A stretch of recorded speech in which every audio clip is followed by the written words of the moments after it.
Hoje o nosso estudo tem por título A Fé que Salva e nós vamos entender o porquê. Então, nós vamos começar lendo a pergunta 85 e eu já vou, logo depois, antes de lermos a pergunta, eu vou explicar o porquê que nós vamos estudar duas perguntas hoje e não apenas uma.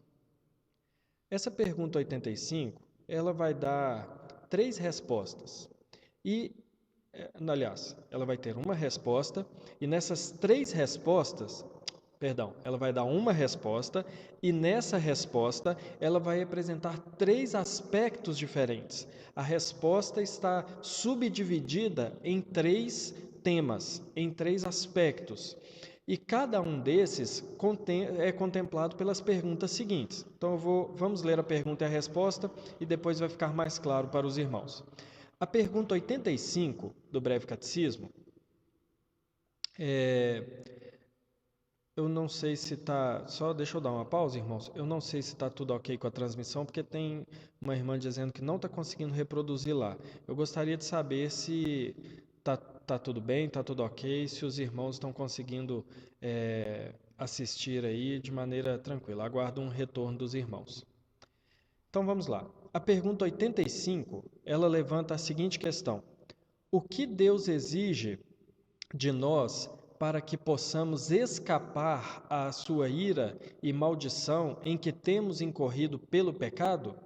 Então, olha bem, nós já temos visto nas últimas 40 perguntas do Breve Catecismo a lei de Deus, e antes de estudar a lei de Deus, nós entendemos que Deus exige a lei, o cumprimento da lei para o homem. Então, vem descrevendo todos os 10 mandamentos, que é o resumo da lei moral, mostrando a vontade de Deus, mostrando o que Deus deseja do homem, e essas perguntas vão mostrando a lei de Deus até chegar ao ponto de mostrar, como nós vimos na pergunta 84, quem não acompanhou o estudo pode olhar aí no Facebook da igreja ou no YouTube, a pergunta 84 vai nos dizer que o homem, até a pergunta 84, nós entendemos que o homem é incapaz de obedecer à lei de Deus e por causa disso ele está debaixo de maldição e debaixo de castigo.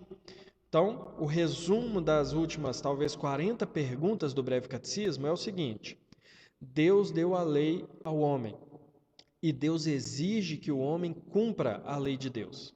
E nós vimos que a lei de Deus ela vai pegar todas as áreas da vida do homem, mas Deus não exige um cumprimento da lei meramente externo, observável, mas Deus exige um cumprimento que começa no coração. Uma lei que é interna e que apenas vai externar esse desejo do coração. E vai dizer também que por causa do pecado, o homem foi feito escravo e ele é incapaz de obedecer à lei de Deus, de fazer a vontade de Deus.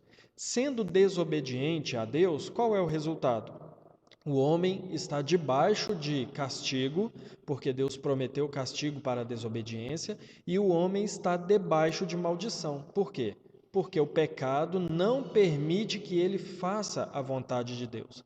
Então, o retrato de todo ser humano que nasce nesse mundo, exceto Cristo, é nascer debaixo de maldição, porque está escravizado pelo pecado, e nascer debaixo da ira de Deus, porque está passível de receber a ira pelo pecado. Então, nós chegamos aqui na pergunta 85, que é a apresentação de um refrigério ao homem, né? Porque ela vai perguntar: o que Deus exige de nós para que possamos escapar à sua ira e maldição em que temos incorrido pelo pecado? Então, olha bem, se existe a maldição pelo pecado, se existe a ira de Deus que vai castigar o homem, aqui está nos dando a entender que existe algo que nós possamos fazer para fugir dessa ira, o que é uma boa notícia, é uma boa nova. Então vamos ver a resposta. O que Deus exige de nós? Para escaparmos à ira e maldição de Deus, em que temos incorrido pelo pecado, Deus exige de nós fé em Jesus Cristo e arrependimento para a vida, com o uso diligente de todos os meios exteriores pelos quais Cristo nos comunica as bênçãos da redenção. Então, olha bem, essa resposta está nos dando 3 passos, 3 aspectos, 3 exigências de Deus para que nós não experimentemos a sua ira e o castigo pelos pecados. Vamos ver quais são os três: fé em Jesus Cristo, arrependimento para a vida, uso diligente de todos os meios exteriores pelos quais Cristo nos comunica as bênçãos da redenção. Então, a pergunta 85 nos mostra que há essas três exigências. A pergunta 86 vai tratar de uma, a pergunta 87 vai tratar de outra e a pergunta 88 vai tratar de outra. Por isso que hoje nós vamos ficar com a pergunta 85 e a pergunta 86. Então, vamos ler a pergunta 86. O que é fé em Jesus Cristo? É a primeira exigência para escaparmos da ira de Deus, ter fé em Jesus Cristo. Mas o que é fé em Jesus Cristo? Fé em Jesus Cristo é uma graça salvadora pela qual recebemos o próprio Cristo e confiamos só nele para a salvação, como ele nos é oferecido no Evangelho.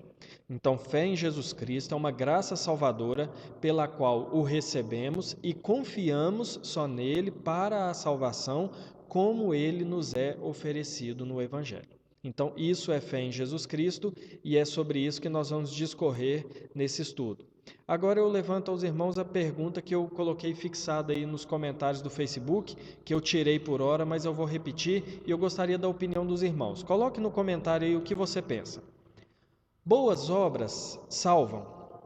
Caridade, vida religiosa, fazer coisas boas, defender os marginalizados, dar comida a quem tem fome, pegar os próprios bens e distribuir, essas coisas garantem a nossa salvação? Respondam aí nos comentários. Vida moralmente equilibrada salva? Ter uma vida ética, ter uma vida socialmente, como é que eu posso dizer, elogiável, não é a palavra que eu estava querendo, mas ter uma vida assim impecável, né? Ser um bom cidadão, um bom marido, um bom funcionário, um bom filho, um bom cristão. Será que ter uma vida eticamente equilibrada ou moralmente equilibrada, será que salva, garante um bom lugar depois de passarmos dessa vida? Autoflagelo ou penitência salva? Ou seja, me martirizar pelos meus pecados, causar a mim mesmo algum sofrimento por algo errado que eu fiz, tentar sofrer por algo errado, isso garante alguma salvação? Fé salva? Ou nenhuma das anteriores? Nenhuma das respostas anteriores? O que os irmãos acham? Já tem alguns irmãos respondendo aqui. A Aparecida falou que não, mas eu não sei para qual opção que ela falou não. A Luciene diz que só Jesus salva. Mas, e essas outras questões? Será que algum dos irmãos pode nos ajudar aí ou manifestar a sua opinião? Enquanto os irmãos comentam, eu gostaria só de lembrar que, desde o início do Breve Catecismo, nós temos estudado a pecaminosidade do homem, a necessidade que ele tem de um Salvador, e nós temos visto que Deus... A pecaminosidade do homem não é à toa e nem é injusta, porque Deus deu a lei, o representante do homem, que era Adão, pecou e colocou todos debaixo dessa escravidão e desse pecado. Então todos somos pecadores e inevitavelmente precisamos de um meio para a redenção. A Aparecida está dizendo que não há nada de bom em nós, tudo o que fazemos sem Jesus é nada. O Paulo está dizendo, eu creio que somente o sacrifício vicário de Cristo na cruz do Calvário pode nos salvar. Ok, vamos melhorar um pouco então essa pergunta, só para ficar um pouco mais claro o que eu estou querendo dizer. Como nós alcançamos a salvação? A salvação foi conquistada por Cristo, de fato, os irmãos aí estão certos. Jesus Cristo salva, o Paulo falou que é por causa do sacrifício vicário, ok, Cristo é o Salvador, mas qual é o meio pelo qual eu me aproprio da salvação? Porque olha bem, o que Cristo fez na cruz, ele não é colocado sobre todos os homens, nem mesmo sobre os eleitos de maneira automática. Existe um meio pelo qual se toma posse ou se toma parte nessa salvação. Existe um condutor. Então, qual é esse condutor? boas obras, vida moralmente equilibrada, penitência, fé ou nenhuma dessas? Deixa eu ver aqui. Giz Rezende, o Giz, ou a Giz, tem um casal na foto que eu não sei, mas Giz Rezende está dizendo que só fé em Jesus Cristo salva. Deixa eu ver o que é mais aqui. A Bia diz que pela graça sois salvos mediante a fé em Jesus Cristo. Ok, irmãos, deixa eu ver, o Paulo falou mais alguma coisa. Pela graça sois salvos mediante a fé em Jesus Cristo, isso não vem de vós, é dom de Deus. Então, olha bem, os irmãos estão levantando aqui, até onde eu estou entendendo, que a fé é um meio de salvação. O Israel diz: sabemos que Jesus é suficiente para a nossa salvação, mas percebemos que boas obras acompanham nossa vida. Moral também acompanha a fé, e renúncia faz parte do processo de santificação.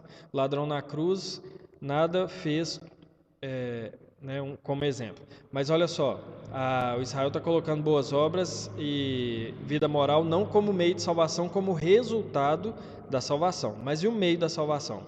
Alcione está dizendo que pela fé exclusiva em Cristo como Senhor e Salvador, podemos nos apropriar da salvação. É o Gisrael, perdão, Israel. O Giz aqui é o Gisrael. A Silvia está dizendo que a graça de Deus nos conduz ao arrependimento e também à fé. A Aparecida está dizendo que quando somos salvos em Cristo, somos impulsionados a fazer algo de bom. Exatamente. Então vamos voltar aqui para a nossa pergunta e tentar entender um pouco. Boas obras salvam? Não. As boas obras, como a Aparecida diz, como o Israel diz, como outros disseram, as boas obras elas são um resultado da salvação. Efésios 2, Deus nos salvou para que andássemos nas boas obras que Ele criou para que nós já andássemos nelas. Vida moralmente equilibrada salva? Não, não é uma maneira de nós alcançarmos a salvação. Quem está tentando ser bom para ser salvo vai se frustrar no final da vida. Uma vida moralmente equilibrada, quando aceitável por Deus, é aquela que é uma transformação do Evangelho, é o resultado da salvação. Autoflagelo e penitência salvam? Não. Nem antes nem depois da salvação existe penitência ou autoflagelo. Fé salva? É aqui que eu quero chegar no ponto. Que os irmãos responderam bem aí, quem respondeu a respeito de fé. Fé não salva. Uai, que isso, pastor? Então eu estou aprendendo tudo errado? Não. Fé não salva. Fé em Jesus Cristo salva. E essa distinção, irmãos, é muito importante. A Silvia está dizendo que o Espírito Santo nos vivifica, então podemos nos arrepender e crer. Exatamente. Tanto o arrependimento quanto a fé são resultados de ações do Espírito em nós. Lembrando que o homem está morto. Ele não pode sequer crer por si mesmo. Ele precisa receber a nova vida para que possa crer. Mas olha bem, é necessário e é útil fazermos essa distinção. Fé não salva. E eu quero que os irmãos prestem bem atenção nisso, porque é algo que eu tenho falado sempre aqui na igreja.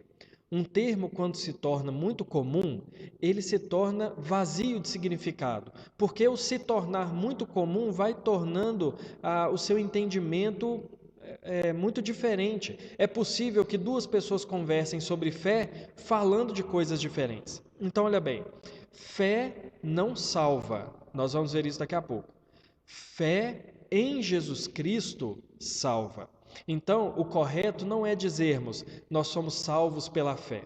Nós somos salvos pela fé em Jesus Cristo. Olha bem, se o meu pressuposto é a fé em Jesus Cristo, está certo eu dizer isso, que a fé salva. É assim que muitos textos na Bíblia trabalham. Eles falam assim, justificados pela fé, mas o pressuposto ali do contexto é a fé em Jesus Cristo. O perigo é classificar fé como uma coisa muito genérica e que simplesmente uma fé genérica pode salvar. É o que a maioria das pessoas pensam, que ter uma fé genérica, uma fé abstrata, ela por si só já é um meio de salvação. Mas a fé não salva.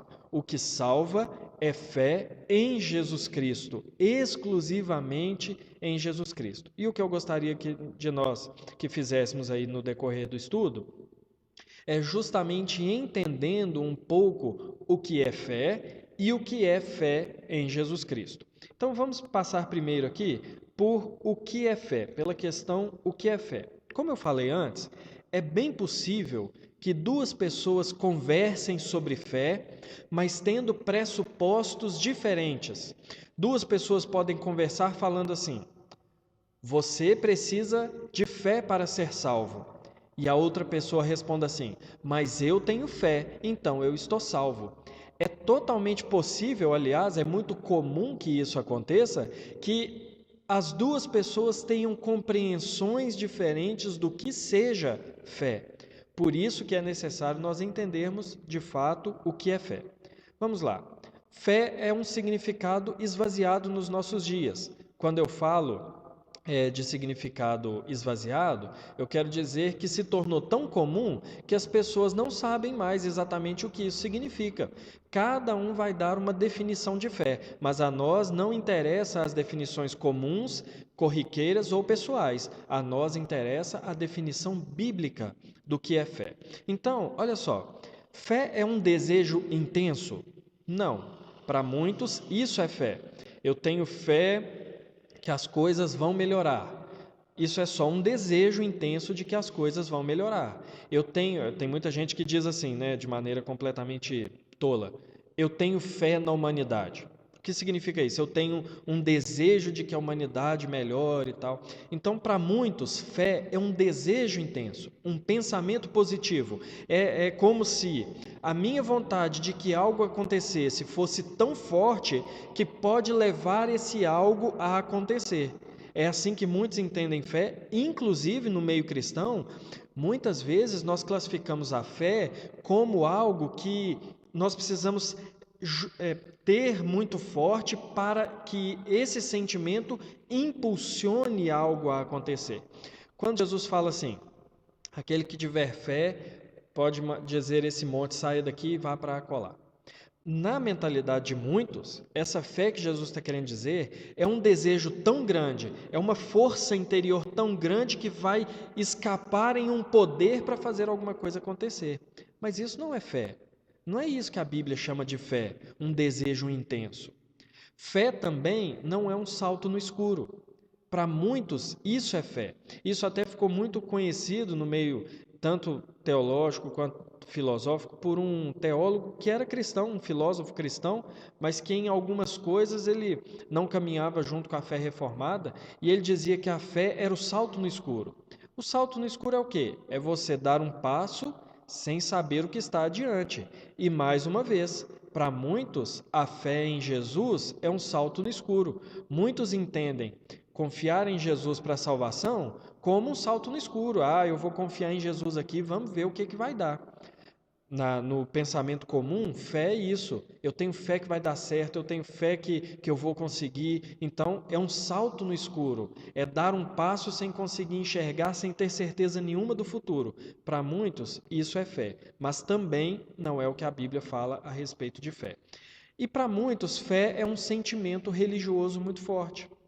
Então, a pessoa que é muito religiosa, ela aparenta ser uma pessoa de muita fé. A pessoa que é muito religiosa, eu faço isso e aquilo que a religião ensina porque eu tenho fé ou para alimentar a minha fé. Quando, na verdade, um sentimento religioso, ele não só não pode ser classificado como uma fé verdadeira, como muitas vezes ele esconde a incredulidade, justamente a falta de fé. Porque se eu tenho que fazer sempre alguma coisa para garantir algo, vamos pensar na questão religiosa. Se eu sempre me cobro de fazer coisas religiosas para alcançar alguma coisa da parte de Deus, na verdade eu não tenho fé em Deus, eu tenho incredulidade em Deus. Eu não confio em Deus e preciso então fazer isso pelas minhas próprias mãos. Então, ter um desejo intenso de alguma coisa, um salto no escuro ou um forte sentimento religioso, essas coisas não são fé, como a Bíblia diz, ou fé verdadeira. O Paulo está querendo dizer aqui que se alguém tiver fé em um ídolo, por exemplo, essa pessoa pode ter uma fé muito sincera e verdadeira, mas ela está sinceramente enganada. Ao passo que se você tiver uma fé ainda que fraca em Jesus Cristo, então você será salvo. Bom, a primeira parte, isso mesmo. quando alguém coloca a confiança em um ídolo, em outro Deus, ela pode ser sincera nessa confiança, mas essa sinceridade não garante nenhum resultado. É interessante que esse é o pensamento de muitos cristãos. Tem muitos cristãos que veem uma pessoa religiosa, da religião que for, e tem muitas pessoas que veem pessoas que não têm religião, mas que têm uma vida moral muito boa, muito ética, muito correta. E muitos cristãos acham que isso vai ser levado em conta, né? Semana passada eu até falei, né, que costuma, todo mundo que morre vira cristão, né? Porque fala assim, a pessoa tinha muita fé, o fulano era um fulano de muita fé. Tá, mas ter muita fé em alguma coisa não significa nada. Porque o que salva é ter essa fé colocada e apontada no lugar certo. Então a pessoa pode ser a pessoa mais religiosa do mundo. A pessoa pode ter a fé, a religião mais conhecida na cidade. Se essa fé não for direcionada ao lugar certo, ao objeto da fé, objeto aqui tratado de uma maneira positiva, ao alvo correto da fé, isso não vai valer de nada. Então a pessoa pode ter uma confiança sincera em alguma coisa, mas essa confiança sincera não significa que vai redundar ela em algum benefício espiritual diante de Deus. E aí o Paulo fala também de alguém que tem uma fé fraca em Jesus. Eu entendo o que você, Paulo, quer dizer como fé fraca, mas na verdade, quando nós falamos de salvação, não existe fé fraca ou forte. Quando nós confiamos em Jesus para a salvação, uma fé verdadeira, nós estamos salvos. Então não existe pouco salvo ou muito salvo. Existe uma fé que é imatura ainda e vai crescer, e uma fé mais madura, mas não significa uma fé fraca, como se ela pudesse falhar, ela pudesse deixar de dar a salvação. Existe uma fé nova, uma fé que precisa ainda ser trabalhada e uma fé que já está amadurecida. Mas a fé em Jesus Cristo é fé em Jesus Cristo. O Israel está dizendo aqui, o ladrão na cruz teve fé em Jesus Cristo. Jó, bom exemplo para nós. Quais erros ou acerto dessas comparações? Não, o ladrão na cruz teve fé em Jesus. Correto. Ele creu que Jesus era o Filho de Deus. Isso é muito claro. Jó era um bom exemplo. Sim, mas o bom exemplo de Jó era resultado da fé dele em Deus. Então serve de exemplo também. Aqui não existe esses dois exemplos que você traz não estão contrapondo um ao outro, como se um estivesse exaltando a fé e o outro estivesse exaltando as boas obras. Na verdade, um está mostrando a fé como salvação e outro mostra um bom comportamento que é fruto da fé em Deus, porque se nós observarmos Jó, ele fazia tudo aquilo que ele fazia por temor a Deus, né? Tanto que ele passou tudo aquilo sem pecar. Então, nos dois casos existe a fé em Deus, uma fé manifestada na confiança em Jesus Cristo e uma dando os resultados da fé ou os frutos visíveis dessa fé. Jó não está apontando para a salvação por meio das obras. Então, o que é fé? Já que fé não são essas coisas que eu coloquei antes, o que é fé? Vamos para a definição clássica, né, na Bíblia, que é Hebreus capítulo 11, no versículo 1. Carta aos Hebreus, capítulo 11, versículo 1. Lá nesse versículo nós temos a definição do que é fé.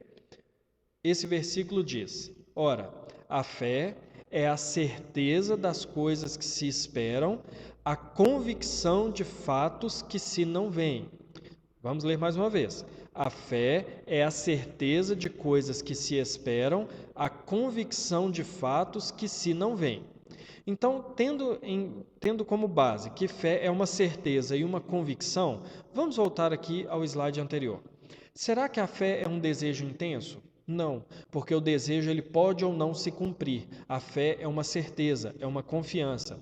Será que a fé é um salto no escuro? Não, porque o salto no escuro ele não tem certeza nenhuma, não tem garantia nenhuma a respeito do futuro. E a fé que a Bíblia nos ensina, deseja de nós, não é em maneira alguma um salto no escuro. Aliás, Hebreus mesmo, quando vai falar dos heróis da fé, quando fala de Moisés, fala o contrário. Vai dizer assim que a fé de Moisés, como era demonstrada? Aí o texto vai dizer assim, Moisés andava como quem vê o invisível. Olha que definição fantástica, irmãos. Eu acho o exemplo de Moisés, né, como ele vivia, eu acho assim deveria ser desejado por todos nós que tememos a Deus. Moisés, a fé dele não era um salto no escuro. Ele não levantava a vara diante do mar vermelho, torcendo para abrir. Ele sabia que o mar ia abrir. Ele não fazia as coisas que Deus mandava, torcendo para elas acontecerem. Ele sabia que ia acontecer. Então Moisés, ele andava como quem vê o invisível, o que é totalmente diferente de um salto no escuro. E também é diferente de um simples sentimento religioso. Então a fé é a certeza das coisas que se esperam, é a convicção dos fatos que se vê. Então, fé é certeza, fé é confiança, é segurança. O Paulo está dizendo, a fé é desenvolvida através de um relacionamento pessoal com Deus, baseado no amor, fidelidade e apreço à Bíblia Sagrada. Aí, sim, a fé é desenvolvida assim, mas aí talvez a gente poderia aplicar a esse sentido da fé a junção daquilo que nós cremos, porque o termo fé também é usado nas Escrituras para definir algo que o conjunto das crenças, né? Então diz assim, a fé dos antigos, a fé que nos foi dada pelos apóstolos. Ali está falando mais da doutrina, mas uma doutrina o quê? Digna de confiança, né? Como o termo aqui nos ensina. Então, fé é essa certeza, essa convicção, uma confiança irrestrita. Então, em que nós devemos colocar essa confiança? Olha só, nós obedecemos por fé. Se fé é uma confiança, se fé é uma certeza de algo que eu não estou vendo, eu obedeço a Deus por fé. O que eu quero dizer é o seguinte: em determinada situação, no emprego, dá um exemplo. No meu trabalho chegou uma situação que, se eu falar mentira, se eu for desonesto, eu vou sair na vantagem ou eu vou deixar de sofrer alguma pena. Aos meus olhos, essa é a melhor opção. Mas a Bíblia diz que em todas as coisas eu devo ser verdadeiro. Então, olha bem, se eu obedecer à Bíblia, eu não sei o que vai acontecer. Eu posso ser mandado embora, eu posso sofrer alguma pena, eu não sei. Se eu falar uma mentira, eu sei o que provavelmente vai acontecer. Nós obedecemos por fé. Não é, vou obedecer e vamos ver no que dá. Não é isso. Nós obedecemos crendo que falar a verdade é sempre melhor. Por quê? Porque a Bíblia diz. Então, nós obedecemos por uma confiança irrestrita em Deus. Quando Deus diz que é melhor o filho honrar pai e mãe, eu devo honrar pai e mãe, os filhos devem honrar pai e mãe, fruto dessa confiança na palavra de Deus, sem pensar nos resultados futuros ou que eu possa planejar, mas eu devo simplesmente obedecer. É dessa obediência que Paulo fala em Romanos capítulo 1 e Romanos capítulo 16, uma obediência que não busca salvação, mas uma obediência que provém da fé, ela nasce da fé. Então eu confio em Deus e então eu obedeço tão somente porque eu confio em Deus. É aqui que talvez entre aquilo que o Paulo falou anteriormente de fé fraca e fé forte. Porque à medida que eu vou caminhando no Evangelho, que eu vou conhecendo mais a Deus, eu vou tendo mais confiança em Deus. Mas à medida que eu tenho uma fé ainda frágil, uma fé fraca, uma fé que não é alimentada pela palavra, aí nesse ponto sim, nós vamos ter menos confiança em Deus. Então, essa fé, essa confiança, essa certeza é algo que nos leva a obedecer. Obedecemos por confiar em Deus, e tão somente isso. Pense bem, olha, veja a diferença. Isso não é um salto no escuro. Se eu estou entrando em um relacionamento amoroso que a Bíblia diz que é errado, eu não devo obedecer à Bíblia para que Deus me dê isso ou aquilo no futuro. Eu devo obedecer à Bíblia em confiança de que aquilo é o melhor. Então isso é fé, confiança. Nós também temos fé no futuro, é uma confiança no futuro. O crente verdadeiro, aquele que nasceu de novo, aquele que confia em Deus, ele não fica se questionando assim: será que Jesus vai voltar mesmo? Será que esse negócio de céu é verdade mesmo? Será que esse negócio de vida eterna é verdade mesmo? Será que inferno? Será que esse negócio não é uma coisa assim lá da igreja medieval, não? Porque o futuro, ele não é um salto no escuro. Nós não vamos para o céu porque a gente deseja muito ir para o céu. Nós vamos para o céu porque Deus disse que nós iríamos. Nós vamos passar a eternidade com Deus, não é porque a gente tem um desejo tão grande que isso vai acontecer. Nós vamos passar a eternidade com Deus porque Ele falou que vai acontecer. Então a fé com relação ao futuro não é um, um, um desejo intenso. A fé com relação ao futuro é uma certeza. É aí que são por esses pontos que fé é muito diferente daquilo que as pessoas imaginam enquanto fé. Porque fé no pensamento comum é um pensamento positivo, é uma esperança. Mas a Bíblia nos mostra que fé é uma certeza. Assim também nas Escrituras. Por que que nós confiamos nas Escrituras? Porque temos fé nas Escrituras, seja nos relatos bíblicos, seja nas promessas, seja nas ordenanças. Nós cremos na Bíblia enquanto palavra de Deus, damos ouvidos àquilo que a Bíblia ensina sobre Deus e sobre Jesus Cristo, porque nós temos confiança nela. Quando nós vemos a Bíblia dizer: porque Deus amou o mundo e enviou seu Filho para que todo aquele que nele crê tenha vida eterna, fé, nesse versículo, não é um desejo de que isso aconteça. Fé, nesse versículo, não é assim, então eu vou confiar e vamos ver no que dá. Não. Fé, nesse versículo, é confiança, é certeza. Então, Deus enviou Jesus Cristo para que todo que nele creia tenha vida eterna. Então, a fé é isso, é uma certeza, fé é uma convicção, fé é algo que nos é garantido. Então, irmãos, um dos maiores problemas com relação à fé é quando nós temos essa má compreensão do que é fé. E é por isso que é tão importante nós compreendermos bem o que é fé. Por isso que aquela pergunta que eu coloquei antes, aquela pequena enquete, é de certo modo provocadora, porque a fé não salva.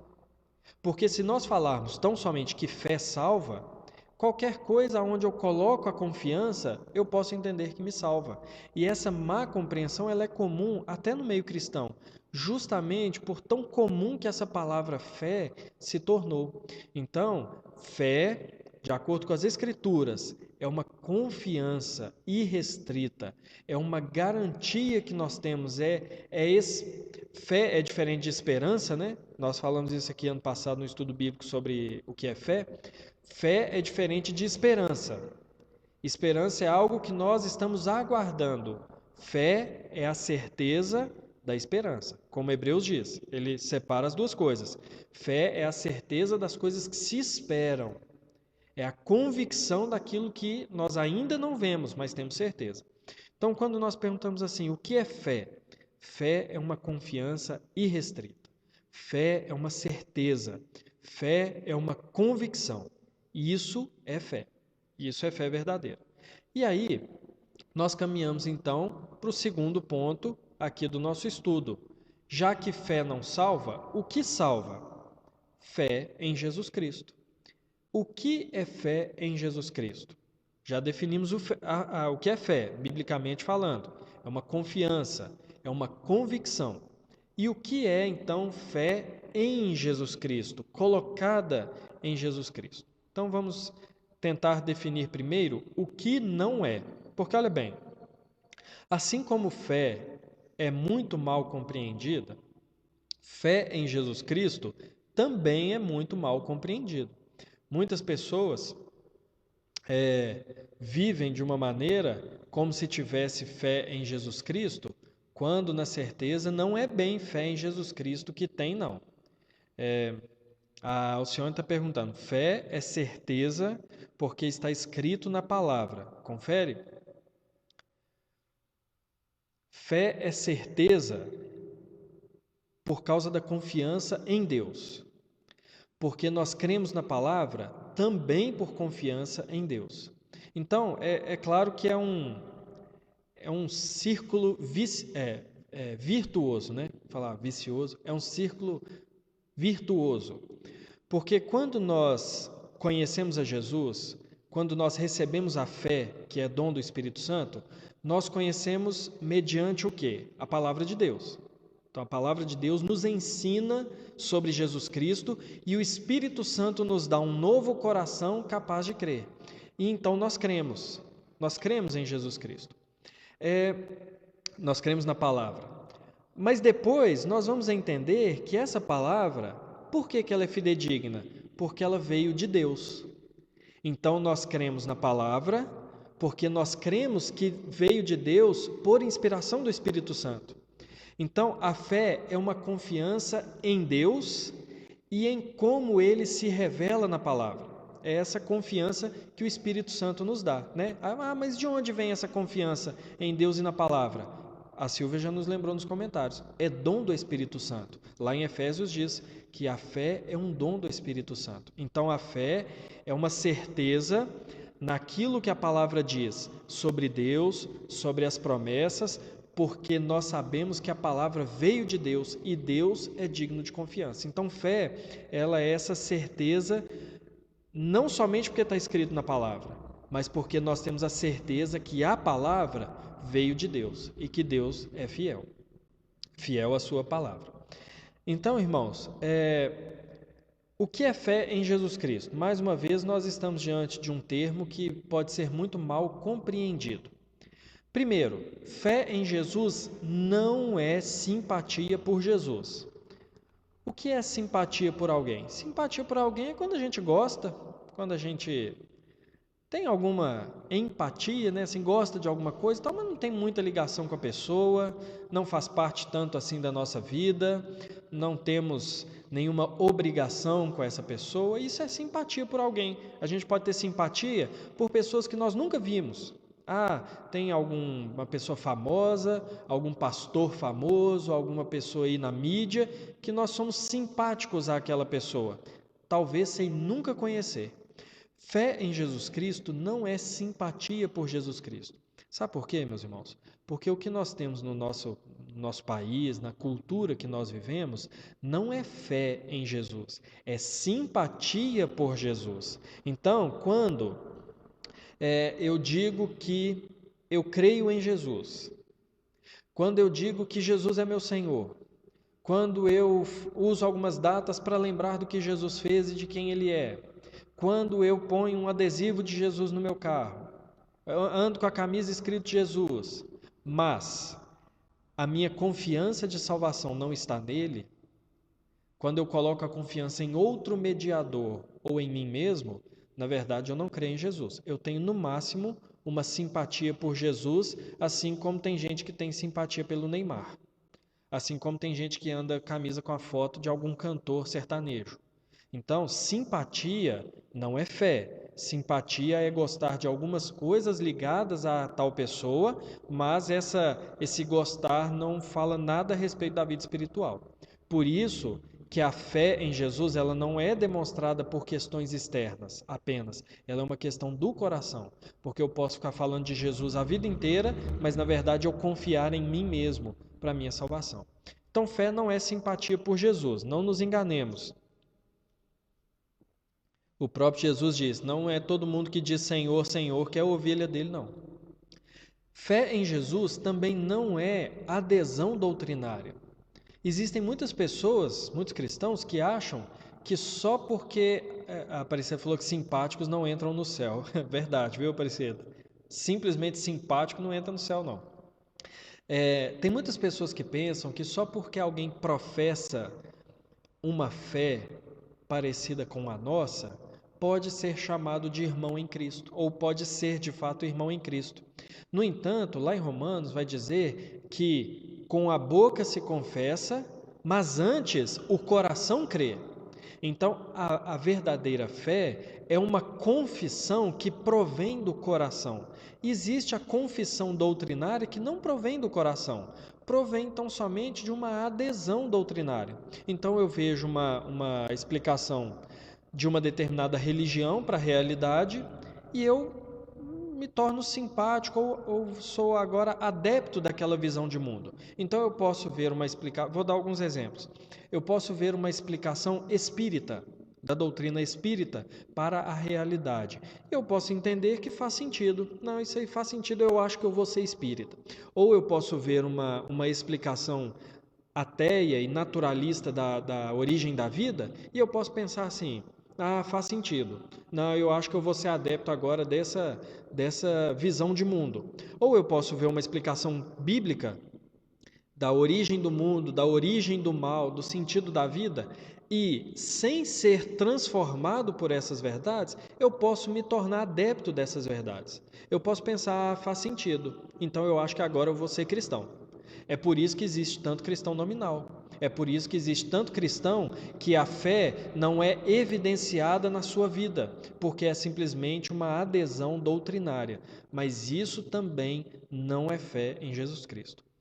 Olha bem, irmãos, é possível, é totalmente possível que alguém saiba dar uma aula sobre o ministério de Cristo, seu estado de humilhação, seu estado de exaltação, o que Cristo fez, o seu sacrifício vicário, sem que isso tenha transformado a vida da tal pessoa. Então, adesão doutrinária, concordância doutrinária, não é fé em Jesus Cristo. E uma ética moralista também não é fé em Jesus Cristo. Para muitos, crer em Jesus é fazer as coisas boas que ele fez. Para muitos, crer em Jesus é ter uma vida moral e ética o quanto mais próximo dele possível. Olha bem, Deus quer isso de nós, mas ele não quer isso, ele não quer somente isso. Ele quer que isso, essa conformidade com o exemplo moral de Cristo, seja um resultado da verdadeira fé em Cristo, e não que isso seja a maior demonstração de fé em Cristo. Porque, olha a diferença, eu posso crer em Jesus como meu Salvador. Essa é a minha demonstração máxima de fé. E como resultado, eu ter uma vida mais parecida com a dele. É diferente de ter como expressão máxima da minha fé uma vida moralmente parecida com Jesus. Então, essa fé moral, essa vida moralmente que se pode aferir de maneira moral, também não é fé em Jesus Cristo. Sabe por quê? Da mesma forma como muitos gostam do exemplo moral de Cristo, muitos gostam do exemplo moral de Allan Kardec. Muitos gostam do exemplo moral de Buda. Muitos gostam do exemplo moral de Chico Xavier. Muitos gostam do exemplo moral de muitos ateus que, não, apesar de não crerem em Deus, têm uma vida moral ok. Então, fé não é um apelo moralista somente. O que é fé em Jesus Cristo? Aqui é o ponto-chave para nós entendermos a salvação. Vamos lembrar da pergunta 85 e 86 do Breve Catecismo. O que nós precisamos fazer? O que é exigido de nós para nos vermos livres da ira de Deus por causa do nosso pecado? A primeira coisa que precisamos fazer é ter fé em Jesus Cristo. Então, olha bem, talvez você está assistindo esse estudo e acha que tem fé em Jesus Cristo e não tem. Talvez a fé que você pensa ter em Jesus Cristo, eu já passei aqui e falei que não é. Então, é necessário nós entendermos isso. Por quê, meus irmãos? Porque às vezes nós estamos fundamentando a nossa salvação em lugares errados, de maneiras erradas, como Paulo falou no comentário agora há pouco. Talvez nós temos uma fé sincera e verdadeira no lugar errado, e isso não resolve para a salvação. Então, para escaparmos da ira de Deus, para sermos salvos, é necessário uma fé verdadeira em Jesus Cristo. O que é então essa fé em Jesus Cristo? É confiança em Jesus como o Cristo. O que eu quero dizer com isso é o seguinte, como eu sempre falo aqui, Cristo não é sobrenome de Jesus. Tem muita gente que acha que Jesus Cristo é porque José chamava José Cristo e era sobrenome. Não. Cristo é uma designação do que Jesus é. Ele é o Cristo. Cristo, na Bíblia, é o Messias, é o ungido de Deus, o enviado de Deus para a obra da salvação. Então, Jesus, ele tem em si tudo aquilo que a Bíblia prometia a respeito do Messias. Ele é o Messias, ele é o Cristo. Ele não é um Cristo indefinido, tem outros, não.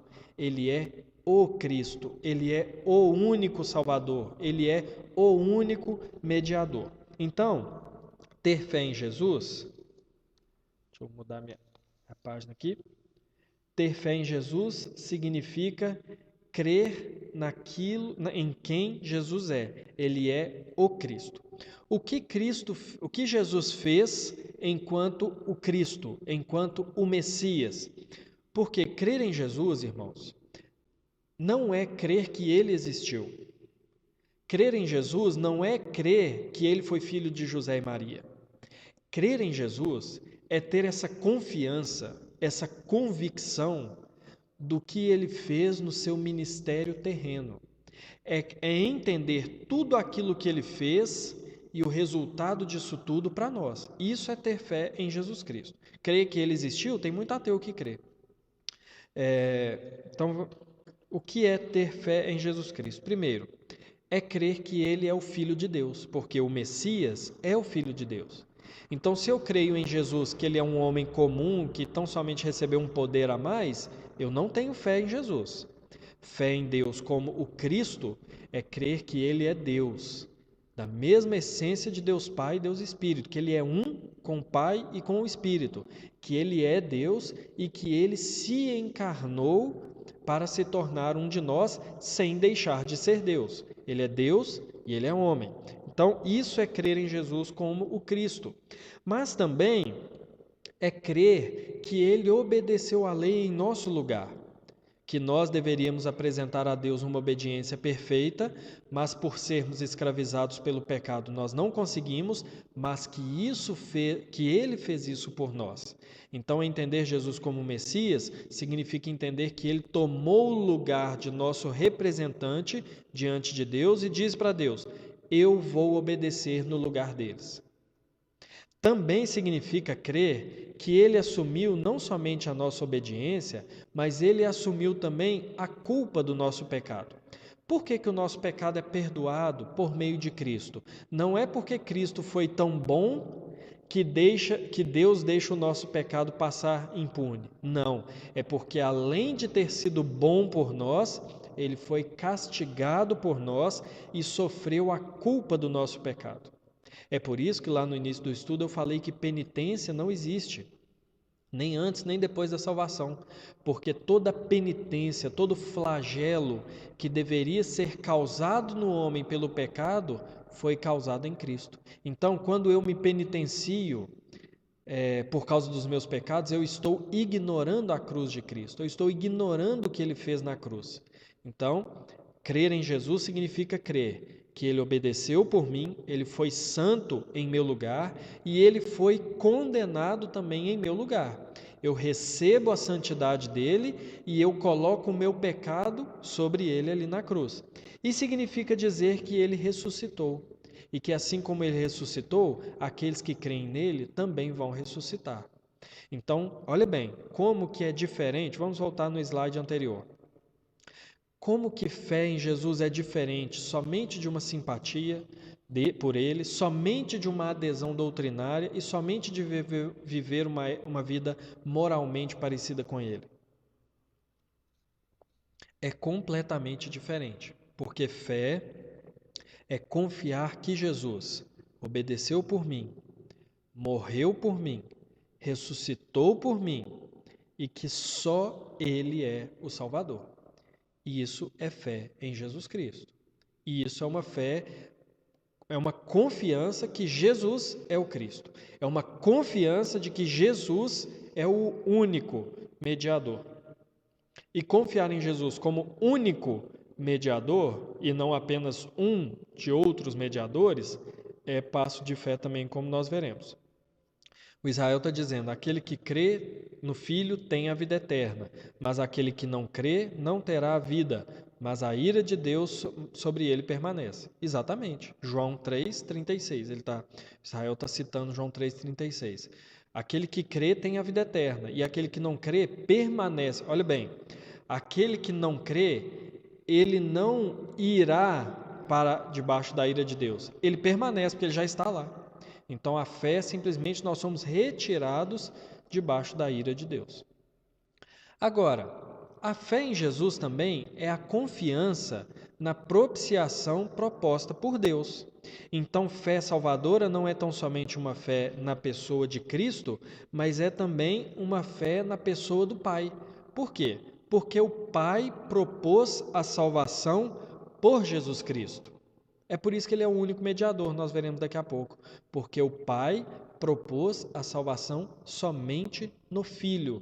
Então, quando eu creio em Jesus Cristo como meu Salvador, eu também estou crendo em Deus Pai, porque eu estou crendo que este é o meio para a salvação que Ele me deu.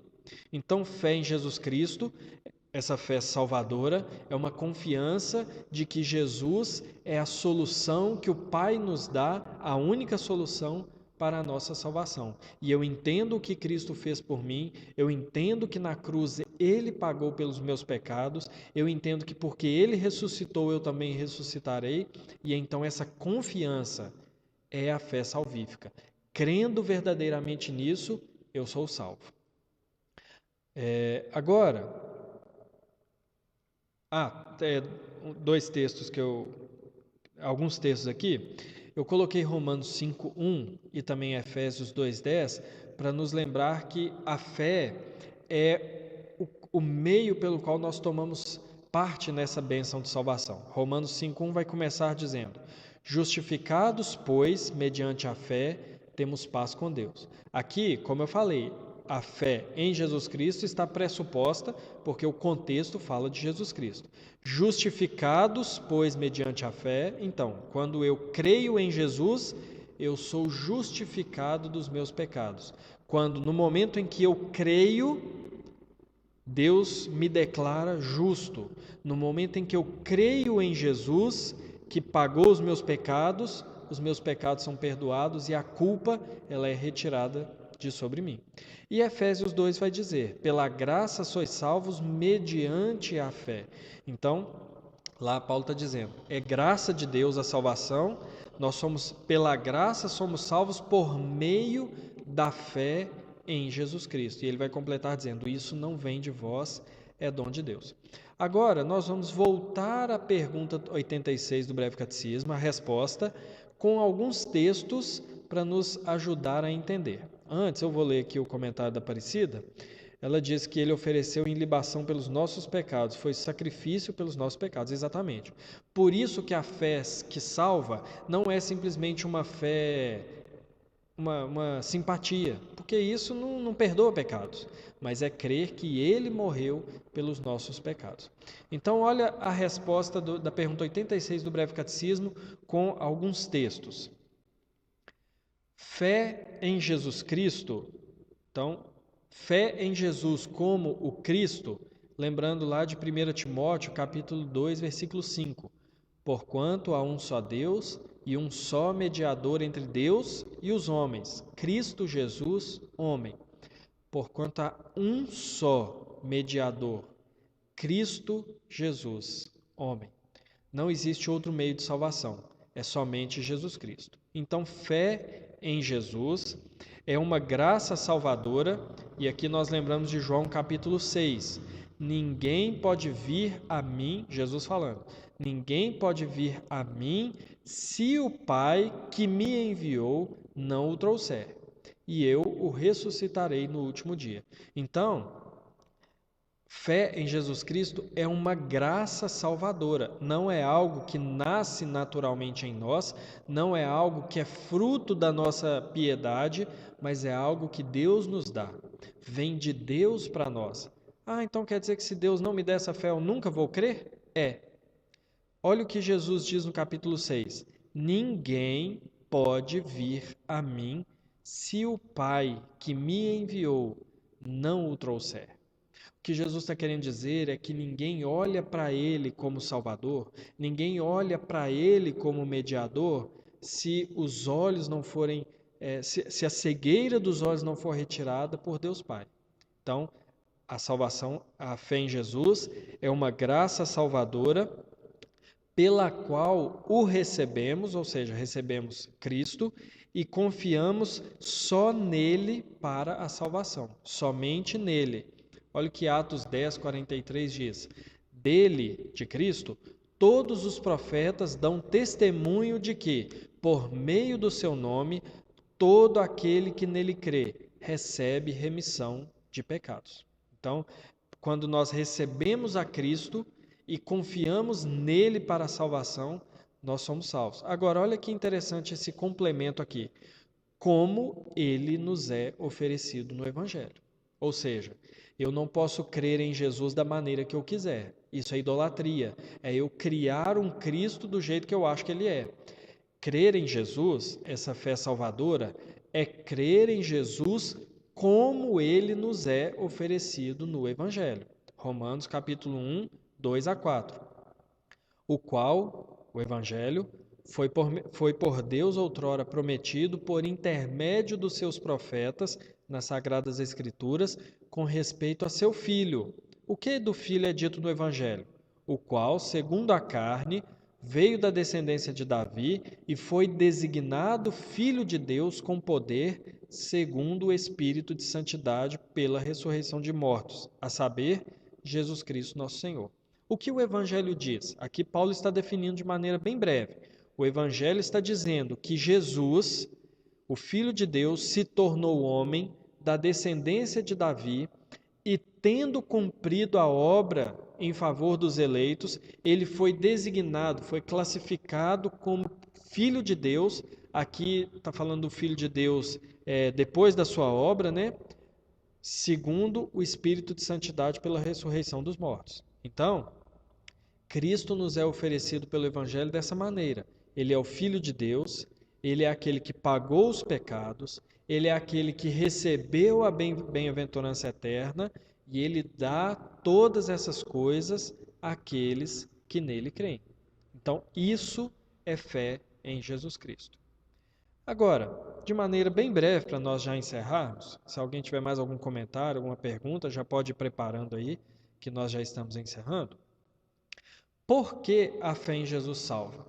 Ou poderíamos dizer melhor assim, por que só a fé em Jesus Cristo salva? Será que não poderia ter um outro meio de salvação? Será que não poderia ter outro mediador? Tá, tudo bem, a gente poderia dizer, eu sei que Jesus é o Filho de Deus, eu creio que ele é o que obedeceu à lei de maneira perfeita, eu creio que ele é o único Salvador, tudo bem. Mas será que Deus não poderia ter oferecido outro meio de salvação? Será que Deus não poderia ter feito assim? Tá bom, se você der tanta cesta básica, você vai ser salvo. Se você ficar tantos dias sem pecar, você vai ser salvo também. Será que Deus não poderia dar outra maneira? Ou melhor ainda, será que Deus não poderia salvar todo mundo logo? Não é o que muitas vezes nós pensamos, né? E que muitos até acreditam que vai acontecer. Será que nós não poderíamos pensar assim? Ah, Deus poderia logo salvar todo mundo? Por que somente a fé em Jesus? Por que somente esse meio de salvação? Para entender isso, é necessário nós voltarmos a algo que nós já estudamos, que é entender como funciona o nosso relacionamento com Deus. Por que só a fé em Jesus salva? Vamos entender como funcionam os pactos que Deus fez com a humanidade. Deus criou o homem, Adão e Eva, chamou Adão como representante da humanidade e fez um pacto com Adão. Esse pacto não valeria somente para Adão, valeria para toda a humanidade. É o que nós chamamos de pacto de obras. Qual é o pacto de obras que tem como as partes Deus e a humanidade? O pacto de obras é a promessa que Deus deu que o homem teria uma bem-aventurança espiritual completa desde que ele obedecesse de maneira plena à vontade de Deus. Caso ele não obedecesse, ele morreria. Então, o pacto de obras é a aliança entre Deus e Adão, que naquele momento representava toda a humanidade. Naquele momento era o representante de toda a humanidade. E esse pacto, Deus diz ao homem: você tem que me obedecer. Se você obedecer, será bem-aventurado espiritualmente. Se você não obedecer, você vai morrer. Esse é o pacto de obras. Nós sabemos que Adão pecou, quebrou esse pacto e assim com ele toda a humanidade. Por isso, Adão e toda a humanidade foram condenados à morte física e espiritual por por desobedecerem a Deus, quebrarem o pacto. Então, o que Deus fez? Um segundo pacto, mas agora não com a humanidade. Ele fez um pacto com o Filho, com Jesus Cristo, que nós chamamos de pacto da redenção. O que significa o pacto da redenção? Significa que o Pai propôs ao Filho ser o segundo Adão, ser aquele que representaria os eleitos diante de Deus, para que, cumprindo então o pacto de obras, os seus eleitos fossem salvos. Mas essa aliança da redenção envolvia também pagar os pecados daqueles que seriam salvos, porque eles haviam pecado e o pecado não poderia ficar impune. Então, Deus fez uma aliança com o Filho, Deus Pai faz uma aliança com o Filho, na qual o Filho cumpriria as obras do pacto de obras como segundo representante da humanidade, não de todos, e aqueles aos quais ele fosse salvar, ele pagaria pelos pecados também. Então, o pacto da redenção é entre o Pai e o Filho. Nós temos uma terceira aliança, que é a aliança que nós chamamos de Pacto da Graça, a aliança da graça entre Deus Pai e a humanidade. Qual é essa aliança? E aqui entra o porquê que Cristo é o único meio de salvação, a fé em Jesus. Porque Deus, nessa segunda aliança, promete salvar todos aqueles que tiverem os seus pecados perdoados por Cristo Jesus e crerem nele. Então, Jesus vem, obedece e salva e paga pelos pecados de um grupo. E esse grupo agora vive em um novo pacto com Deus, que é o pacto da graça. E como se alcança a salvação segundo essa aliança?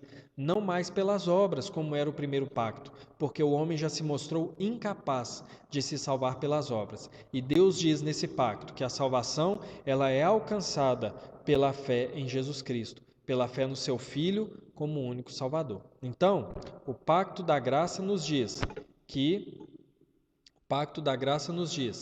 nós alcançamos a salvação por Jesus Cristo. Mas não é um preciosismo de Deus, não é uma exclusividade de Deus infundada, mas a fé só pode ser alcançada, a salvação só pode ser alcançada pela fé em Jesus, porque Jesus cumpriu a lei de Deus em nosso favor. Porque ele foi o único que nos representou diante de Deus de maneira perfeita. E então é só por esse caminho que nós conseguimos ter vida, ter comunhão com Deus. É por isso que somente por meio da fé em Jesus Cristo nós somos salvos. Então, Jesus Cristo é o cumpridor do pacto de obras. Aquilo que Adão falhou, Jesus cumpriu como nosso representante. Ele obedeceu por nós toda a lei de Deus. Ele é o participante, ele é uma das partes do pacto da redenção, porque ele voluntariamente entra nesse pacto e cumpre-o por nós, e ele é o objeto da fé no pacto da graça. Então é nele que nós cremos, é nele que nós depositamos a nossa confiança para a nossa salvação. É por isso que nós estamos falando desde o início. Fé não salva. O que salva é fé em Jesus Cristo como nosso Salvador. Quando nós depositamos nele a nossa confiança de salvação, quando nós enxergamos nele a única maneira de termos os pecados perdoados, quando nós encontramos nele a paz com Deus e a comunhão com Deus, é assim que nós alcançamos a salvação por meio da fé em Jesus Cristo. Então, fé não salva. Fé em Jesus Cristo é que salva. Então, irmãos, nós estamos caminhando ao final aqui do nosso estudo. Se alguém tiver mais alguma pergunta, alguma questão que queira levantar, mas nós estamos encerrando e queremos lembrar, aquilo que está na primeira pergunta, na pergunta 86, na pergunta 86 do nosso estudo do Breve Catecismo. O que Deus exige para que nós não estejamos debaixo da ira e da maldição. Deus não exige caridade, Deus não exige penitência, Deus não exige dinheiro, ainda que muitos dizem que você precisa pagar por isso. Em primeiro lugar, Deus exige fé em Jesus Cristo. Deus exige que nós olhemos para Cristo e confiemos nele como nosso único e suficiente Salvador. Deus exige arrependimento para a vida, que nós veremos semana que vem. E Deus exige que façamos uso dos meios pelos quais Ele nos deu para o conhecê-lo, que nós veremos daqui 2 semanas. Ok, irmãos? Então, que estejamos firmes nessa verdade do Evangelho, nessas verdades do Evangelho, de que a nossa salvação se dá por meio da fé em Jesus Cristo. E eu queria dizer a você que nos assiste uma coisa. Faça uma análise no seu coração para ver se você confia em Jesus Cristo mesmo. Talvez você é mero simpatizante de Jesus. Se você for meramente um simpatizante de Jesus, você não está salvo. Você ainda está debaixo da condenação. Talvez você é um adepto da moralidade cristã. Se tão somente você for um adepto da moralidade cristã, você ainda está debaixo de maldição pelo pecado. Talvez você gosta das doutrinas cristãs, entende que elas têm lógica e coerência, mas nada mais do que isso. Se esse é o caso, você não está salvo em Jesus Cristo. Você está debaixo ainda de ira e maldição. Fé em Jesus é quando você reconhece que você é pecador, quando você reconhece que está em maus lençóis na relação com Deus e quando você entende que de você mesmo você não consegue fazer nada. Você precisa de um Salvador. E quando você olha para Cristo, morto na cruz e ressurreto ao 3º dia, e entende que Ele fez isso para a sua salvação. Quando você confia nisso, quando isso passa de meramente uma especulação doutrinária e passa a ser verdade para você, isso é a verdadeira salvação. Isso é a nova vida. É assim e tão somente assim, pela fé em Jesus, que nós somos livres da ira e da maldição por causa dos nossos pecados. Que Deus abençoe você, cada um que está assistindo o nosso estudo, que Deus nos dê a graça de, por uma ação do Espírito Santo em nós, termos a convicção da nossa salvação e a convicção de que Jesus Cristo é o nosso Redentor e é o nosso Salvador.